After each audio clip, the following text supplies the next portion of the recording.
Čau, ahoj, vítám vás u dalšího videa, tentokrát, jak vidíte, z prostředí posilovny a představím vám pár strojů a nějaký cviky, které jdou dělat s činkama.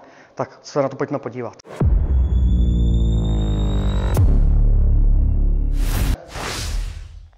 Tak, zdravím vás u dalšího cviku, tentokrát to bude cvik na ramena a ten cvik se nazývá přitahy činky k bradě. Bude k tomu třeba vlastně tahleta osa, buď tahleta střední, nebo klidně můžeme použít tu dlouhou. A bude to zase opět cvik v postoji, takže zase bude potřeba být zpevněný, narovnaný ty záda a vlastně pak si vezmeme osu, pohyb, že vlastně šířka ramen a pojedeme podél těla, vlastně až nahoru, je to v podstatě k bradě, ale netaháme to až do téhle úrovně, ale tahá se to někam vlastně trošku prosoum, s tím, že lokty pojedou od těla. Takže si tu činku vezmeme a ukážeme si to. Takže uchop asi zhruba takový nějaký, aby nám to bylo pohodlný. Takže ten pohyb teda bude směřovat podél těla, takže pojedeme nahoru a pojedeme zhruba někam do této úrovně. Samozřejmě se to dá dotáhnout jakoby ještě vejš, třeba někam k té bradě zhruba, ale to potom už zapojíme zase trapézy a my jedeme ramena, takže to budeme dělat tím stylem. Takže si dáme pár nějakých ukázkových opáček.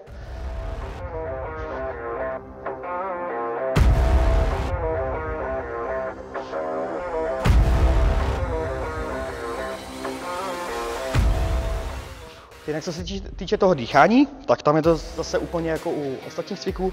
To znamená, když vlastně zapojím to svalstvo, tak tam máme ten výdech a když ho uvolním, tak zase nádech. Takže je to vlastně výdech a teď zase nadechneme. Výdech a nadechneme, jo? Takže pojďme na to.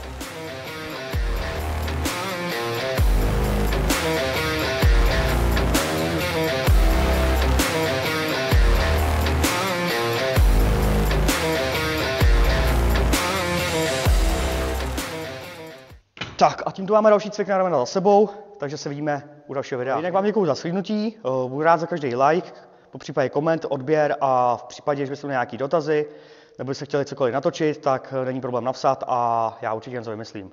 Tak já vám děkuju a mějte se. Čau.